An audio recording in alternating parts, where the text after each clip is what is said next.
Welcome back, everybody, to another episode of We Talking About. Today, we're talking about iZombie, Season 1, Episode 4. I have a cramp in my foot. Good. It's crazy. Was it caused by iZombie? It went away. Maybe I'm okay. Got the virus. I wish I had the virus. iZombie continues to disappoint happen. you?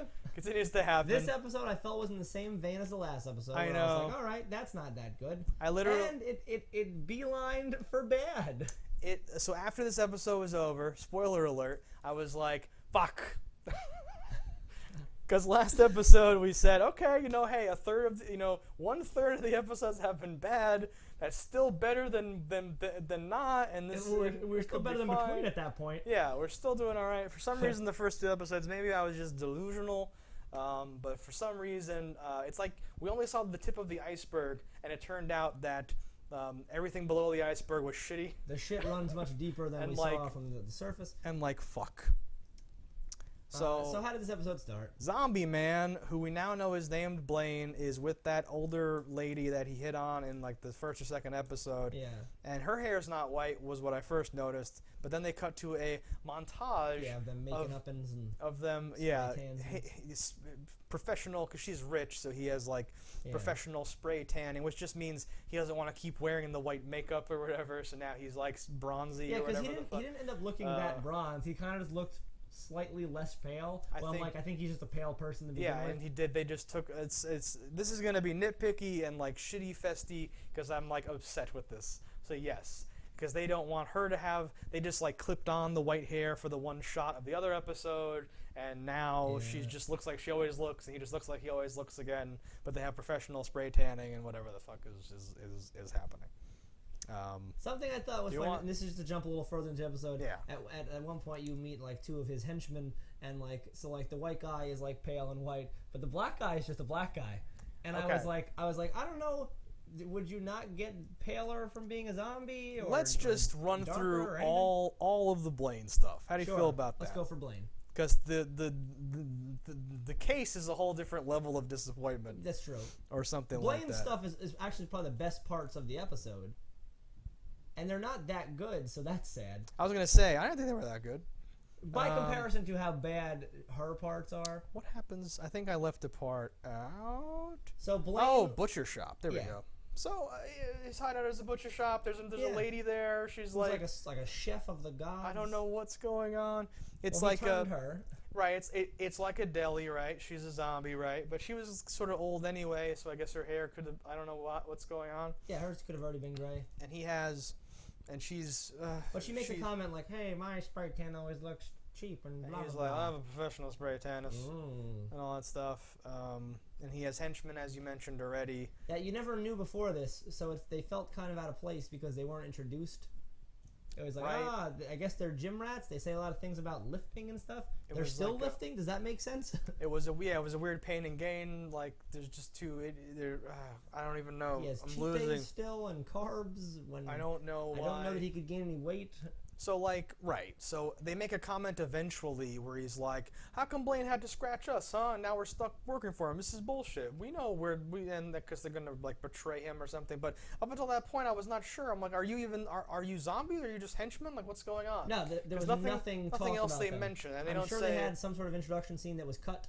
Or they don't say he ruined our lives and stole our lives away, and now we can't. No, all you heard was, "Oh man, the gym will be closed. I like to work out at the gym."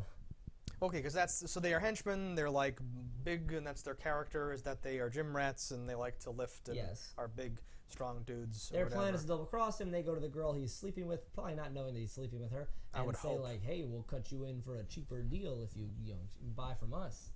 And she lets Blaine know, and Blaine gives them the old pop and kills them, and then pulls other henchmen out of the freezer. Is that what happened? That's okay. He had henchmen that are zombies in the freezer to thaw out to be his henchmen next time, is what I took that as. Yes. I hope that's not what that was. What else could it have been? Let's explore the options here. More brains? Hopefully just brains? He says that's why we buy in bulk. So the two henchmen walk in after their day. So their job is to like go deliver the brains, I guess. They deliver the brains and collect the money. And then they come back with the money and give most of it to Blaine or whatever the fuck. And they've already been fucking up, and they walk in. That was one of my own. That was the highlight of the episode. You Peyton in here? And he was like, yes. And then shoots them in like the head. And then there's tarps everywhere. And they walk in where there's tarps after double crossing him. And it's like, huh. And it's like, well, they're meathead idiots. Yes. Yes. But then he pulls these fucking bodies off, and like there's like. I thought that was cool too, because I bet that's how like real butcher shops are. There's probably like cows hanging on the things, and then like they slide on the track. Because how much does a cow weigh? Like hundreds of pounds. Yes. Definitely for like a whole side of beef or whatever the fuck. So like that was cool, but like I'm like it just I couldn't get over. I'm like frozen henchmen. And a butcher shop makes sense because you're processing meat. And it all makes sense. I was like, okay. No issues there. I actually thought that was cool. Right, exactly. It's just the fact that I'm like weird. You can just freeze people and they're like asleep and frozen and they won't like need brains during that time and turn into horrible zombies. We won't even know yet until the next episode, really. I think the one guy at the end was the guy that he thought out. He looked similar to me. The guy that's like pushing through. I think so. Huh. And he takes. Maybe he was wearing the same. So he takes that dude's shoes, which is totally going to be somehow how they get caught. Yeah. I remember those shoes, and not that shoes are sold in tens of millions. Like but it's exactly fucking. It wasn't even just like a pair of Jordans. Like it was literally American flag shoes. It was the fucking where the shoes are two different colors, right? Yeah. It's one was the stars, one was the stripes. Yeah, they're extremely distinctive shoes. So and they're like Chuck Taylor looking shoes. Distinct shoes, unless they're made by you, are sold in stores. I know that. And that stuff always irritates me when they're like, "Hey, that's my backpack." But JanSport, the one that everybody could have. JanSport? You bastard. Yeah, I don't. Hopefully, there'll be another piece of evidence to like tie that in. And that guy looks like Igor. Yes, he does. He looked more like a zombie. So I feel like they just didn't bother to really make up the other two guys because they were gonna come and go so fast. It was super like whatever. They never zombie out. They never do anything that matters for them to be zombies or not. Besides mention that he scratched them. If he scratched them instead of, is it always scratching and fucking? There's no biting. Biting might turn too strong, too fast. Right, so I thought that her deal was because she was scratched. So she wasn't as much of a zombie or something like that. No, apparently it doesn't matter. It apparently doesn't matter. I don't know if everyone's getting powers from brains. You would think that would be like an element here of like, this brain's great. You want to speak Chinese? This is awesome. Yeah. Or something, like a selling point, but that hasn't come up. So again, it might just be her thing. But it also could be she's getting these triggered thoughts because she is also in the same room as things those people have seen, and you might not trigger if you've not been in a spot to trigger. Yeah, because my assumption is that the brain you're reading is going into your brain, and the cells are just jumbled around, and there's a chance maybe. It's not super clear. It's not super good. Real quick, is the Indian guy's name Robbie or Ravi? I believe Ravi. Ravi, okay. Because for the first time I caught it this episode. Me too. And I was like, what is it? I caught his name too because someone said it in like a voiceover instead of like a whatever. Yeah. All right, so let's pick up with them, I guess. We're gonna start over. So Liv goes to the fiance. Jesse, the roommate, says yo a lot, and Jesse, the roommate, the fuck is that? So like they say how the ex-fiance is big on leases. So it would make me think that the roommate would have a lease. She's only been out of the picture 6 months, so he could have only lived there 6 months, which means he had a 6-month lease that did not get renewed. I have no idea. So just, I only quibble and poke at these things because they're bad. And I should be responding instead of just making a face, but it's just I'm like beaten down by all the different like things or whatever. Did you catch that his name is Jesse and he says yo a lot and bitch? And does that remind you of any other Jessies? Pinkman? I didn't think that mattered. I totally think it mattered. Yeah? 100%. You think he was making meth up there? I think that he was a like flaccid attempt at like a funny little like thing in there or some fucking thing. A girl comes downstairs. Yeah. Wearing nothing but a shirt, which is a great look. And his shirt. Yeah, his shirt and her mug. Oh my God, Stefan, she's drinking coffee out of a mug. Drinking her mug coffee. Because she probably doesn't know how much that mug meant to her. Couldn't possibly. Why did she even go over there? To give him coffee, to say hi? She's trying to bridge that gap, this and that, and then like. I don't want to give it away, but I'm so. For anyone watching this who has seen the whole, season, it's just gonna be us now. I think 3 episodes in a row saying, "I hope this character's just done." So he seems like he's done. He's certainly worn out his welcome for me, and I think the writers are on the same page because they're giving us away. Well, I mean, they could, but they wouldn't. They would never make him a major part of the show. Him in. He's now a permanent. He's literally on the show. He's literally on the show, and I'm so upset about that. He's shirtless McBad actor. Shirtless McBad actman. Because Ravi is going to move in with him later. Spoilers. I can't even.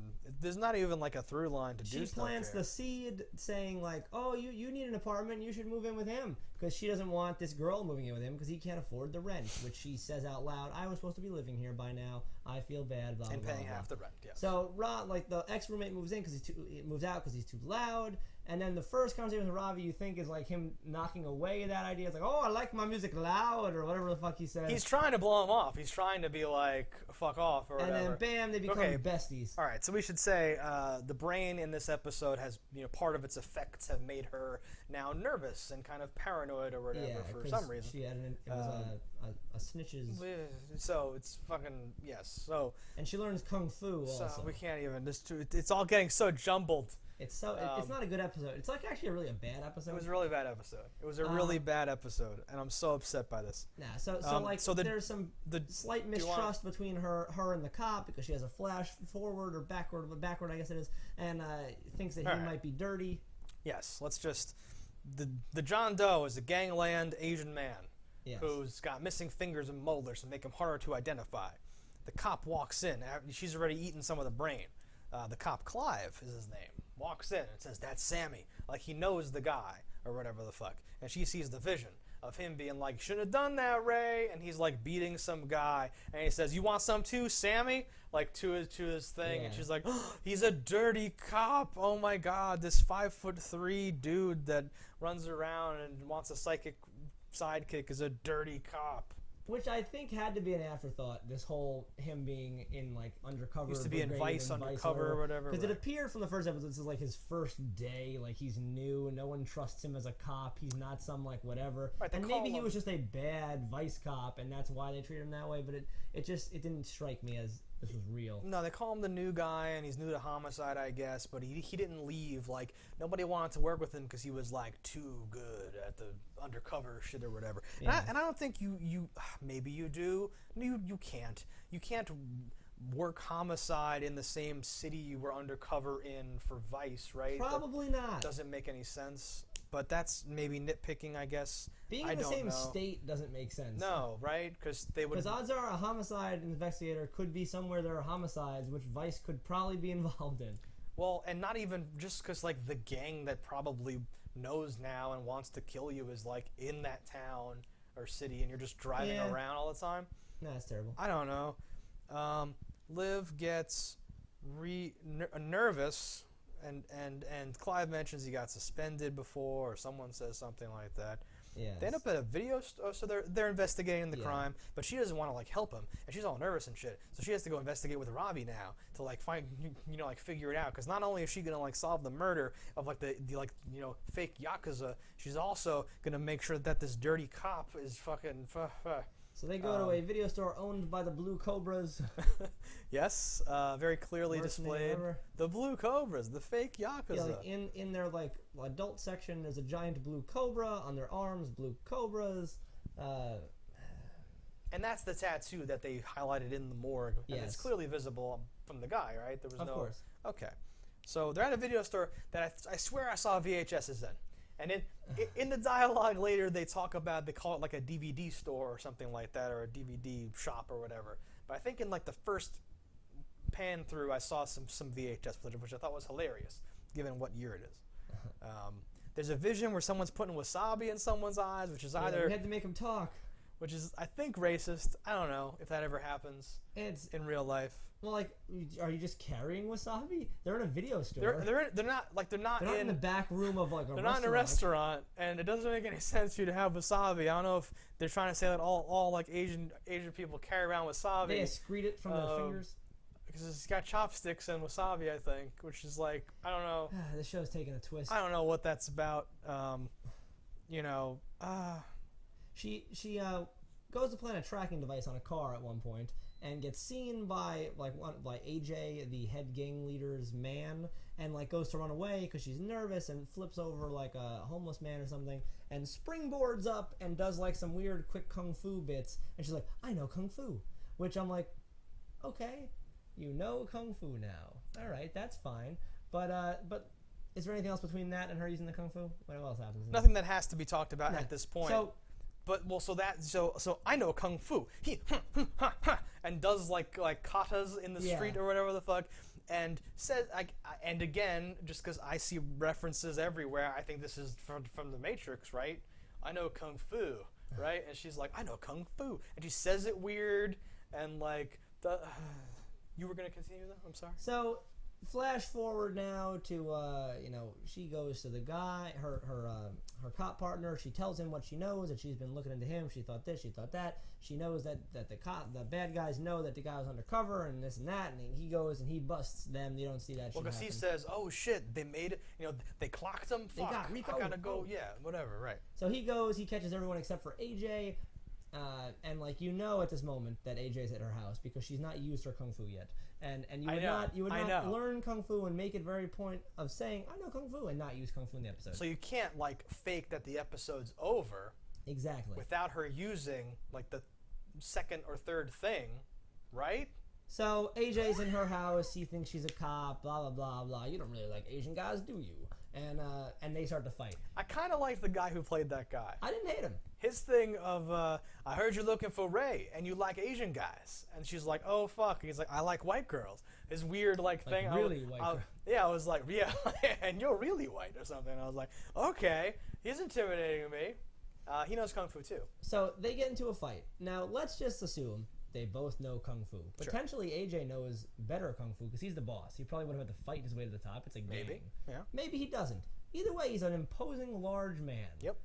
And he gets the first punch. He hits her right in the face. Yeah. Knowing Kung Fu and being able to take a punch are two different things that you can't assimilate the ability to take a punch. Sure. And he hit her a couple of times too many for me to believe this fight went the way it did. I took that to be that she's a zombie. Maybe. That's fine. She was shot. She was like, oops, weird. I think that might just be fine. Maybe.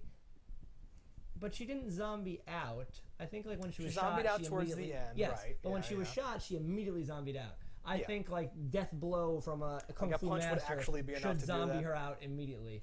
I would have thought. So that's what I assumed was going to happen, or something. Or just that she would never be able to take back the momentum of the fight. Like he would take her to the ground from that. Do something. Yeah. Do some kung fu stuff. But we got to see her. She does some kicks and some waxing on and waxing off. Yeah. We saw the umbrella and stabbing with an umbrella. She attempted to stab him in the head when she wasn't zombied out. Yes. I was like, oh, she's trying to kill him. I know that. She was letting her kung fu instincts take over. And the umbrella fighting is one of the three. They called it the three pillars of kung fu. I think is umbrella fighting. The crane, umbrella fighting, and throwing your using shoes. stars. Yeah. It's okay, very good. She zombies out. Okay, we didn't talk about the brother. Almost sees her. They introduce I was making peace with the horrible fiance. I was like, I guess he's gonna be on the show, and now the lame brother. Maybe we'll just deal with it. And they introduce a smaller, worse version of the same character. Who's now going to live with her, and they just Peyton's out of town. So now we just need someone else to be in the apartment. Yeah. I don't know what's going on. But he brings pizza, half double jalapeno. She is a freak. Weird. Oh, fuck. I'm so upset. Oh, my God, I'm so upset. Oh, man, Jenkins was in the thing. Just to loop back really quick. So while she's nervous, she doesn't... So, when she was a sociopath, she reacted cold nothingness to Major. Oh, her ex-fiance's name is Major. Fuck. Is that his nickname? That has to be his nickname. So Major was like with a girl, like it's Facebook official, and she was just like whatever, and then cries about it. Now she's nervous and like anxiety ridden, so she's trying to like pull the strings and like arrange things so that like that shit doesn't happen. So she, as you mentioned, she got Ravi to move in. She got Ravi, whatever. So they talk. As we've already stated, he says, "Oh, I like to feel the bass, to like make the guy go, well, fuck, he's like the worst for me. Because she told him, and he knew, and he didn't know, he knew that she knew that he knew, and he's gonna like play it off." And I was like, okay, this is great. So they're just gonna be like whatever. But then she comes back, and they've bonded over like in the video games or whatever. Yeah. So and college football. So I didn't have Diablo. So Diablo 3 was the game. Okay. I've played like 500 hours of Diablo 3. Okay. I don't think playing it on a 4K television would even be really like beneficial. It's not a third. It's like a third person. It's not like a first person game where you're like immersing yourself or whatever. I don't think it has same screen multiplayer on like a couch. I know there's a PlayStation version that I don't play, but I don't think that makes any sense or whatever. But I think that the company that owns Blizzard also publishes the other zombie game that we saw in the other episode. Okay. So I think they're just using things that they have in their things. The classes were real. He said, he's a level whatever, and he's a level 70 Demon Hunter. Demon Hunter's like a real class. And the items that they mentioned, I don't know if they're real, because my headspace was not in like Diablo yet. I just heard him saying random words or whatever. But those might be from the game too, I don't know. Quick thing, if you were really a Diablo player, you wouldn't say he's a level 70 or a level 60 or whatever, because everyone has to be level 70 just to like do this like end game stuff. You have a Paragon level, so he should have said he's level, he's like a 345 Paragon whatever, and he should have said the same thing about his thing, like 270 or whatever, like shit like that. Major's not a real gamer. He's not a real gamer, because you get to level 70 like that, and then the real game begins. That up to level 70 is just like unlocking things. This was very important to me. Video games on TV and in movies are either fake video games that make so little sense that it's like ridiculous, or they're real video games because the company like paid to feature the video game or some crazy thing like that. And it's often really bad and often makes no sense, but they're actually like showing like real current games and mentioning games. Diablo 3 is a little old now, but that was super weird. It's a super weird choice to use in this context. You would think it would be something else. Yes, you would. But they'll take the money where they can get it. It's a weird. Well, I think whatever, because you said this is on ABC. What channel was this on? I don't know. 11 CW. Okay. Oh, Warner Brothers. So Warner Brothers might own part of the company that owns the company that owns the company that is Activision, and then Blizzard, and then Diablo 3, and also Dying Light. Makes sense. It could happen. Super weird to see shit like that on like a show for me. I'm like, what the hell is going on? But this somehow is the bonding reason. Blackout curtains in like the living room, gaming with Major and like Ravi, who moved in now, and so they're both going to be. They're going to have that set to go to. We don't need a set for Ravi's apartment now. Yep. We can just use the same set that Honestly, we had genius. for the fiance, I guess. Because now you have a butcher shop. You can't have like 6 settings. I know that. There's a cap, and we have to keep it at a thing. We reached that cap very early in the show. So like, yeah, creatively bankrupt, but like functionally, yes. So I'm gonna say makes sense. We're now too bad, too good. Basically. We've not Robbie's hitting enough with Major. We've not saved anything off for me. I think it's getting, if anything, worse now, because we've solidified the fact that the roommate will be in every episode. The ex-fiance. Yeah. Well, his new roommate. Yeah. Yep. And the brother's now in the mix and will potentially be staying with them and ruining the show in his own unique way. He had a couple of like I still kind of like some of her jokes. Not all of them. And I feel like that's gotten worse if too. If you're only hitting it with but I don't like a 20th of your whole show, No. But that's what I'm saying. But like, the newest character, the brother, told a few jokes and none of them worked. I hate his character so much. No, I think it's horrifying. Piece of crap. You're a piece of human trash garbage, man. I can like Major. I know we were wrong, but that kid I can assume will not be in more than like 6 episodes. Even that's a lot. And so like it's getting worse maybe, and the first 2 were like good maybe, and now the second 2 are bad, so it's like that's the worst way.